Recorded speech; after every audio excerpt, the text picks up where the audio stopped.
Question is 19.5 gram of fluoroacetic acid जिसका molar mass 78 gram per mole है is dissolve in 500 gram of water at 298 Kelvin. ठीक है. The depression in the freezing point of water was 1 degree Celsius. What is Ka of fluoroacetic acid?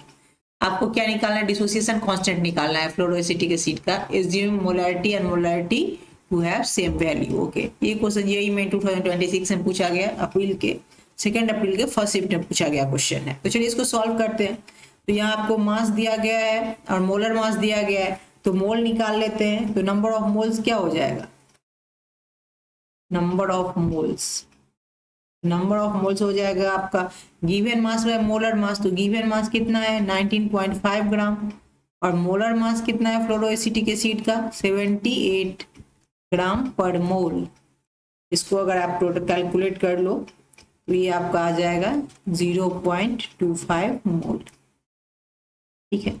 और यहाँ पे आपको क्या दिया गया है? मास. ये मास दिया गया, मास ऑफ वाटर सॉल्वेंट का. तो इससे मोलालिटी निकाल सकते हैं. तो मोलालिटी इक्वल टू क्या हो जाएगा? Number of moles.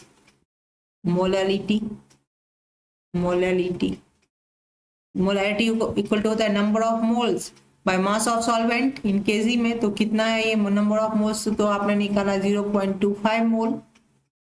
और मास कितना हो जाएगा? 500 ग्राम है. तो इसको अगर आप केजी में लिखोगे तो ये आपका आ जाएगा 0.5 केजी. तो ये आपका क्या आ गया? इसको आप तो ये 0.5 तो ऊपर करोगे तो ये 0.5 मोल पर केजी आ जाएगा.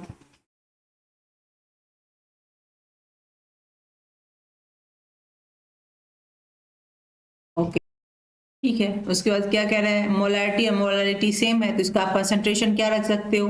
कंसंट्रेशन 0.5 m हो गया, क्योंकि according to question molarity and molarity जो है वो सेम वैल्यू है. तो मोलैरिटी आया 0.5, तो कंसंट्रेशन भी मोलैरिटी से आ जाएगा 0.5.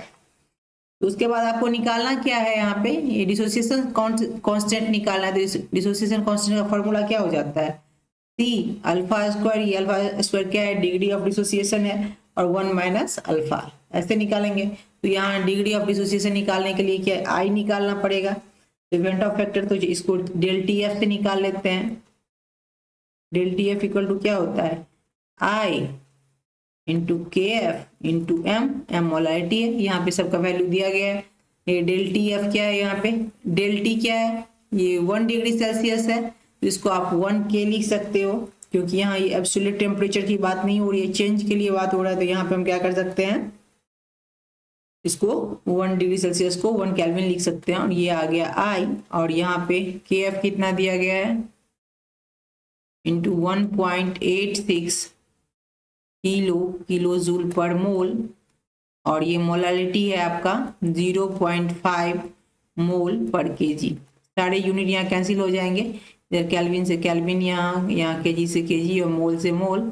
आई इक्वल टू आ जाएगा 1 इधर है, ये 1 केल्विन है, क्योंकि 1 डिग्री सेल्सियस को यहाँ पे हमने 1 केल्विन लिया है. तो ये आपका आ जाएगा इधर आई इक्वल टू 1 बाई, और इस दोनों को अगर आप ये मल्टीप्लाई कर दो 1.86 और 0.5 को, तो ये आपका आ जाएगा 1 बाई 0.93. और इसको कैलकुलेट कर लो तो ये आपका आ जाएगा अप्रॉक्स 1.0753. ठीक है. ये आपका क्या आ गया? आई का वैल्यू आ गया. आई से आप क्या आप निकाल सकते हो? आप यहाँ पे अल्फा निकाल सकते हो. आई इक्वल टू क्या होता है? यहाँ पे पहले यहीं पे लिख लेते हैं. अगर इसको आप डिसोसिएशन करते हो किसको? फ्लोरोएसिटिक एसिड को. तो फ्लोरोएसिटिक एसिड क्या हो गया? CH2FCOH. इसको करेंगे तो ये आपका आ जाएगा CH2FCO minus plus H plus. यहाँ से अगर आप आई निकालोगे तो आई इक्वल टू क्या होता है? 1 प्लस अल्फा. और यहाँ से आप अल्फा निकाल लो. आई का वैल्यू तो आपको आ गया. यहाँ पे ये कितना आ गया? 1.0753. और इस 1 को इधर कर लेंगे, -1 इक्वल टू अल्फा. तो अल्फा इक्वल टू क्या आ गया?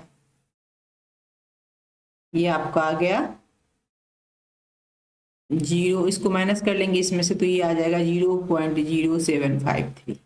अब यही वैल्यू आप यहाँ पे पुट कर दोगे तो आंसर आ जाएगा. तो k इक्वल टू क्या आ जाएगा? C alpha square 1 minus alpha है, तो सी आपको पता है कितना है, 0.5 कंसंट्रेशन इंटू अल्फा स्क्वायर, तो अल्फा कितना है आपका, ये 0.0753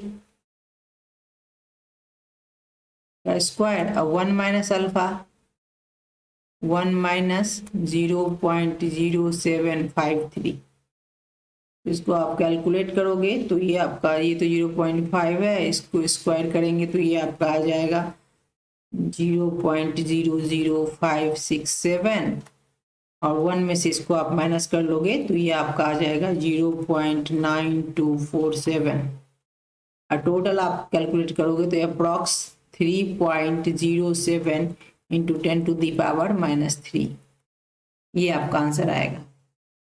this is answer. Thanks for watching.